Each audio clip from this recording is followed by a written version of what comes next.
रागद्वेष वियुक्तैस्तु विषयानिन्द्रियैश्चरन् आत्मवश्यैर्विधेयात्मा प्रसादमधिगच्छति। प्रसादे सर्वदुःखानां हानिरस्योपजायते। प्रसन्नचेतसो ह्याशु बुद्धिपर्यवतिष्ठते। ऐसा जो व्यक्ति है उसकी बुद्धि परमात्मा में प्रतिष्ठित हो जाती है। कौन सा व्यक्ति? जिसमें जो विधेय आत्मा है, विधेय आत्मा है माने जिसका अपने मन पर संपूर्ण नियंत्रण है, और उसके बाद जिसने अपने इंद्रियों को राग द्वेष से विरहित करके अपने कंट्रोल में ले लिया है। राग द्वेष युक्त ही इंद्रिय ही, और ऐसे इंद्रियों के द्वारा जब वो जगत में भोग करता है उस समय उसके अंतःकरण पर इंद्रियों के भोगों के द्वारा किसी भी प्रकार के संस्कार निर्माण नहीं होते। इसके बारे में हमारे स्वामी जी ने एक बहुत ही सुंदर कहानी बताई थी। एक व्यक्ति है जो रोज शाम को मदिरा पान करने के लिए एक अमुक स्थान पर चला जाता है और वहां जाकर के मदिरा पान करता है। तो 2-4 दिन, 8 दिन, महीने भर यदि वो रोज मदिरा पान करे तो उसको उसकी आदत लग जाती है।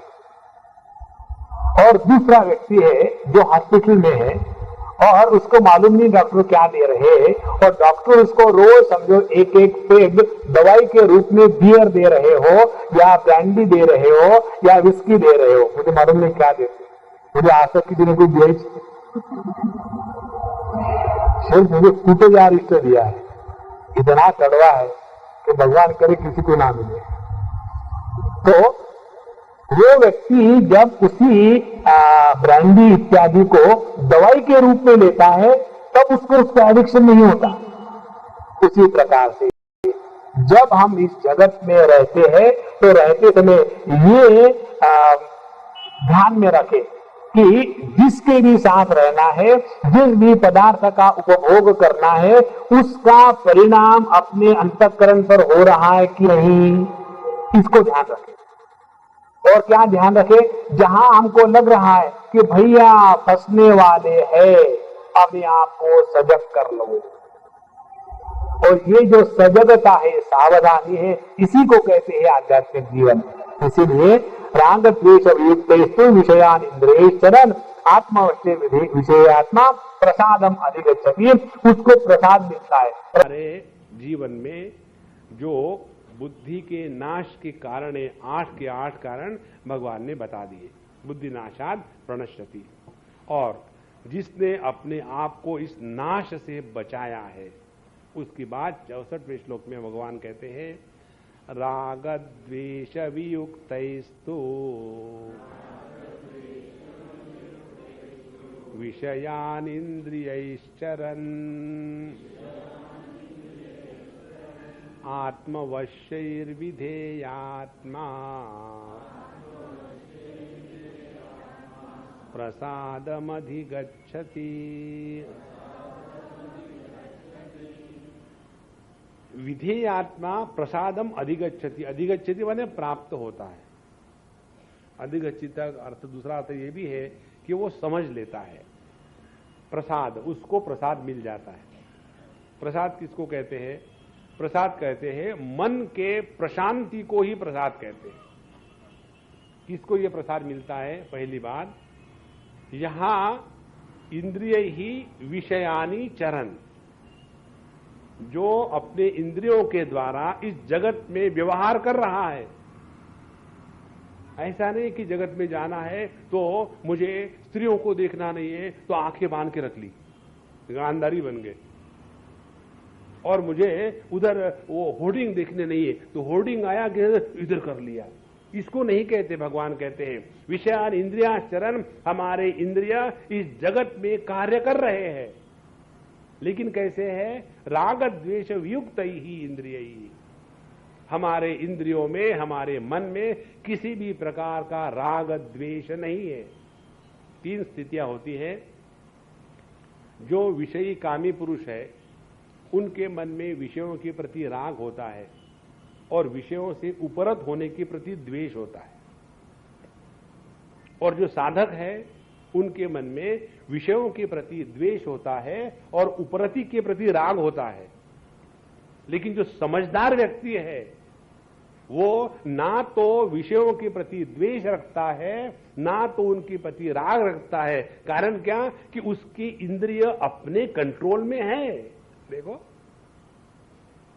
इसीलिए इस राग द्वेष को लेकर के भगवान 3 अध्याय में बताते हैं, इंद्रियस्य इंद्रियस्यार्थे राग द्वेषो व्यवस्थितौ तयोः वशम न आगच्छेत तौ ह्यस्य परिपंथिनौ।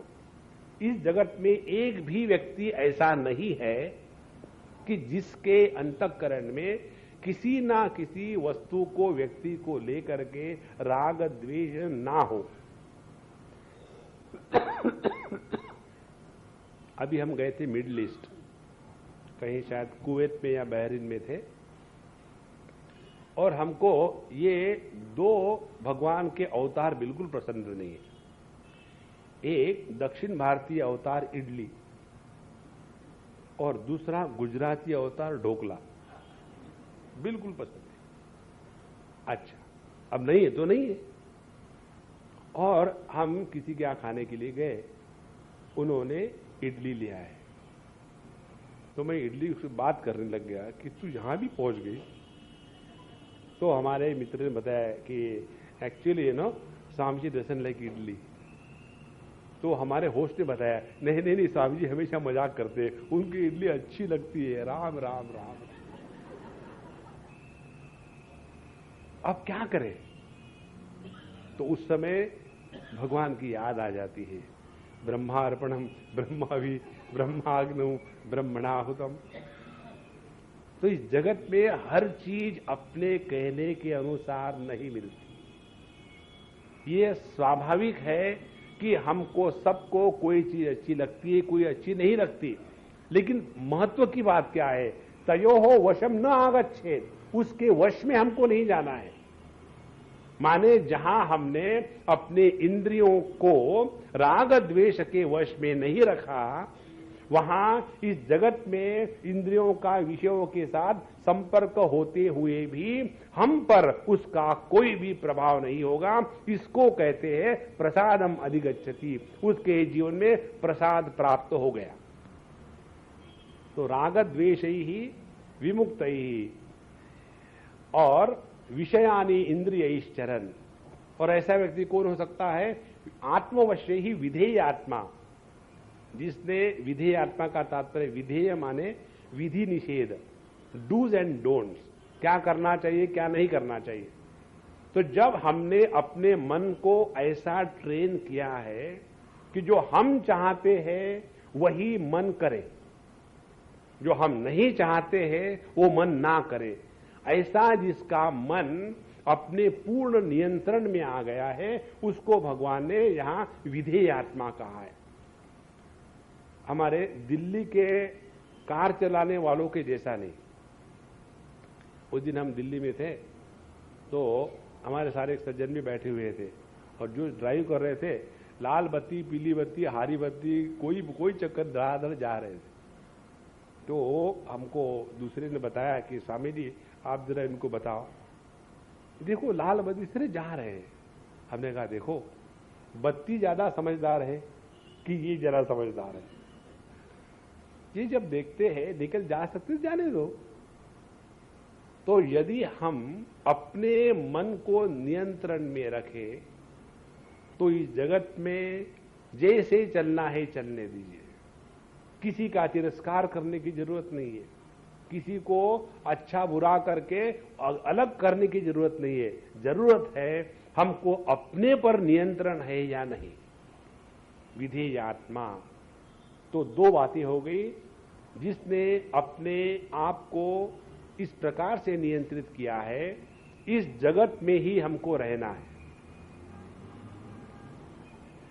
और इस जगत में रहते समय हमारा इंद्रियों के माध्यम से जगत से संबंध आता है, तो वो संबंध में हमारे राग द्वेष हमारे अंतःकरण के शुद्धि को, संतुलन को बिगाड़ते हैं। तो करना क्या है, राग द्वेष का त्याग करके फिर इस जगत के साथ अपने संबंध प्रस्तावित करो। दूसरी बात, हम मन के माध्यम से जगत का भोग इत्यादि करते हैं, तो ये जो मन है ये हमारे नियंत्रण में हो जाए। ये दो बातें जब हो जाती है तो प्रसादम अधिगच्छति, ऐसे व्यक्ति के जीवन में प्रसाद प्राप्त हो गया। अब देखो प्रसाद किसको कहते हैं, ये भी बहुत सुंदर बात है। हम लोग जब जाते हैं, कौन सा कराची वाला मिठाई वाला जो भी है, जब जाते हैं तो दुकान में क्या मांगते हैं, हम ऐसा कहते हैं क्या, भाई जरा 1 किलो प्रसाद देना। हाँ, वहां जाके कहते हैं भाई 1 किलो मिठाई देना। मिठाई लेकर के महालक्ष्मी के मंदिर में या हनुमान जी के पास पहुंच जाते हैं और वहां वो मिठाई का डिब्बा पुजारी के हाथ में दे दिया।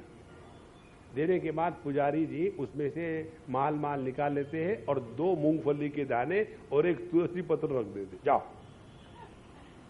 और जब हमने उस भगवान के मंदिर में चढ़ाया हुआ मिठाई को डब्बा लेके आते हैं, जब हम दूसरे को देना है तब क्या देते हैं, तब हम कहते हैं प्रसाद लो। खरीदने गए थे मिठाई, हो गया प्रसाद। अब वो मिठाई प्रसाद कैसा बना, वो मिठाई प्रसाद ऐसा बना कि उसको लेकर के हम उसका तिरस्कार नहीं करते। जब हमको किसी ने प्रसाद दिया, हम भले डायबिटिक हो, कहेंगे देखो मुझे डायबिटीज है तो मैं थोड़ा सा खा लेता हूं, तो प्रसाद का तिरस्कार नहीं होता। दूसरी बात, प्रसाद को पा करके हम प्रसन्न होते हैं, चलो भगवान का प्रसाद मिल गया।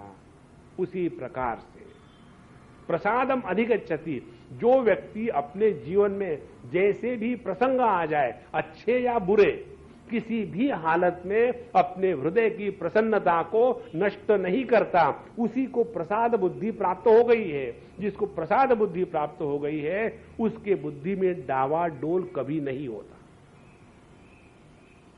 फिर जो हमको मिल रहा है जगत में अच्छा मिला तो भगवान की कृपा को स्वीकार करना, उसके लिए कोई साधना करने की आवश्यकता नहीं है। जब हमारे जीवन में कठिनाइयां आती है, एक के बाद एक अनेक प्रकार के संकट आते हैं, उसमें भी जब हम भगवान के अनुग्रह को देखना प्रारंभ करते हैं तब व्यक्ति प्रसन्न रहता है। इसीलिए अपने अंतःकरण के, बुद्धि के संतुलन को बनाए रखने के लिए ये चीज भगवान ने बहुत ही सुंदर बताई कि अपने हृदय में प्रसाद बुद्धि जागृत करें। प्रसाद बुद्धि को जागृत करना माने जे ही विधि राखे राम ते ही विधि रहिए। हम कोई जगत में किसी को बदलना नहीं है। हमारे जीवन में जो आ रहा है उसको हम प्रसन्नता के साथ स्वीकार करें।